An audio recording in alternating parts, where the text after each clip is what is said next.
Any questions నా? Google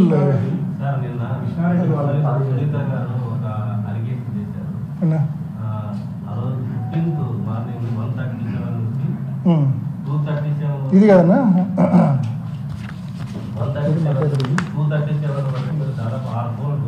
చెప్తాను. Let me answer నా. కరెక్ట్, మీరు అడిగిన క్వశ్చన్ కరెక్ట్. నేను ఆ ప్రెస్ మీట్లో ఇది కూడా అడిగింది, నేను మర్చిపోయిన ఆన్సర్ చేయడం. ఇదే కదా, దిస్ ఈజ్ ఇట్ కదా. అసలు ఇది ఏందో తెలుసా మీకు? This is my WhatsApp activity and Erragangireddy's WhatsApp activity. Nothing but WhatsApp activity. మార్చి 14 రాత్రి ఎందుకండి, నేను ఆ రోజు రాత్రి ఫస్ట్ జరిగింది చెప్తాను. నేను ఆ రోజు రాత్రి 10:30కో 11కో పండుకున్నా. పొద్దున్నే 5కి లేచిన. 6 గంటలు బాగా నిద్రపోయినా 5కి లేచిన. స్పష్టంగా చెప్తా ఉన్నా, ఎటువంటి డౌట్ లేకుండా మీ అందరికీ బల్ల గుద్ది చెప్తా ఉన్నా. నేను 6 గంటలు ఆ రోజు రాత్రి పండుకున్నా. అండ్ 5 o'clock 4:45కో 5కో రఫ్గా లేచింటాం. ఈ వాట్సాప్ యాక్టివిటీ అంటే ఏంది అని క్వశ్చన్ మీది, అంతే కదన్నా? ఈ వాట్సాప్ యాక్టివిటీ అంటే ఏంటంటేనా, ఇది దిస్ ఈజ్ నాట్ సిడిఆర్. ఇది నా నుంచి గంగిరెడ్డికి ఫోన్ పోవడమో, గంగిరెడ్డి నుంచి నాకు ఫోన్ రావడమో కాదు. ఇది నా నుంచి గంగిరెడ్డికి మెసేజ్ పోవడమో, గంగిరెడ్డి నుంచి నాకు మెసేజ్ రావడమో కాదు. ఇది this is nothing but WhatsApp activity. నేను ఒక ప్రజాప్రతినిధిగా నా ఫోన్లో ఎన్నో గ్రూప్స్ ఉంటాయి.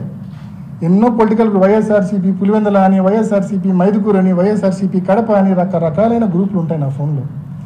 సో ఆ గ్రూపులు ఉన్న నేపథ్యంలో సహజంగానే మనం రాత్రి ఫోన్ పక్కన పెట్టి పండుకుంటాం. మనం పండుకున్న టైంలో కూడా మన ఫోన్కు నెంబర్ ఆఫ్ మెసేజెస్ వస్తుంటాయి. మెసేజ్ వచ్చిన ప్రతిసారి వాట్సాప్ యాక్టివిటీ ఉన్నట్టు. సపోజ్ 1:37 అవినాష్ రెడ్డి వాట్సాప్ యాక్టివ్గా ఉండిందంటే నేను మేల్కొని చదువుతానట్టు కాదు అర్థం. నేను నిద్ర మేల్కొని నైట్ డ్యూటీ చేసి చదువుతానట్టు కాదు అర్థం.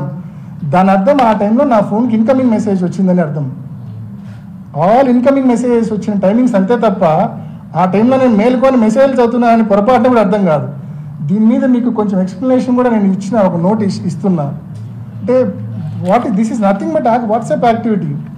దీన్ని కూడా మసిపూసి దీన్ని ఏదో incoming call, out going call మాదిరి చిత్రీకరించే ప్రయత్నం జరిగింది.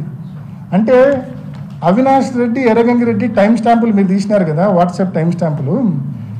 ఆ రోజు రాత్రి పులివెందుల్లో ఒక 50,000 మందికి మొబైల్ ఫోన్లు ఉన్నాయనుకుంటే, ఉదాహరణకి 50,000 మందికి మొబైల్ ఫోన్లు ఉన్నాయనుకుంటే పులివెందుల్లో కనీసము తక్కువ ఒక 30,000 మందికి నైట్ టైం వాట్సాప్ యాక్టివిటీ ఇట్లా ఈ రకంగానే ఉండింటుంది.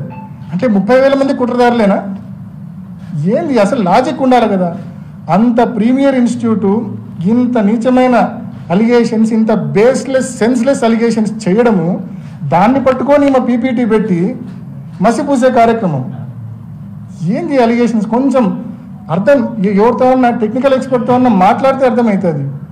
మనం పండుకున్నప్పుడు కూడా మనకు మెసేజ్లు వస్తే కన్నా బ్యాక్గ్రౌండ్లో వాట్సాప్ యాక్టివ్గా ఉన్నట్టు చూపిస్తుంది ఆ టైం స్టాంప్లో. దట్ ఇన్ ద సెన్స్ నేను మేల్కొని చదువుతానంటే కానే కాదు అది అర్థం. And to be very clear, ఎవరితో అయినా వెరిఫై చేసుకోమని చెప్పండి. ఆ రోజు రాత్రి ఒక 6 hours నా ఫోన్ ఐడియల్గా ఉండింటుంది, నేను పండుకున్నా కాబట్టి. అండ్ పొరపాటున కూడా అవుట్ గోయింగ్ మెసేజ్ పోయిండే ఛాన్సే లేదు. కారణం ఏంటంటే ఓన్లీ ఇన్కమింగ్ మెసేజెస్ను ఎవరు నిలవరించలేరు. ఫోన్ ఆన్లో ఉన్నప్పుడు ఇన్కమింగ్ మెసేజ్ రాకుండా ఆపగలమన్నా? వస్తాయి కదా సహజంగానే. బట్ దట్టు ఎర్రగంగిరెడ్డి నుంచి నాకు ఎటువంటి ఇన్కమింగ్ మెసేజ్ రాలేదు. మళ్ళీ అది కూడా క్లియర్గా చెప్తున్నా. నాకు ఆ రోజు రాత్రి ఒక 10 మెసేజ్లు వచ్చిండొచ్చు.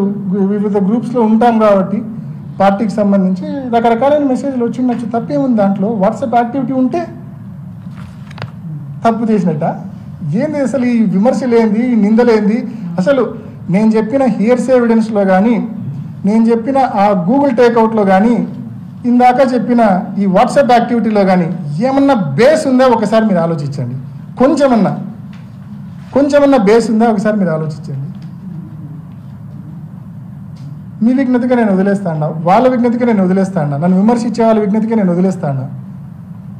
ఎంత నీచమంటే ఈ 3 ఏళ్ళుగా ఎంత ఘోరంగా క్యారెక్టర్ అసాసినేషన్ చేసినారంటే, ఈ కేసు వల్ల నన్ను ఎన్ని ఇబ్బందులు పెట్టినారంటే, మా కుటుంబం ఎంత సఫర్ అయిందంటే, మా నాన్న వయసు 74 ఏళ్ళు లోపల జైల్లో మగ్గుతా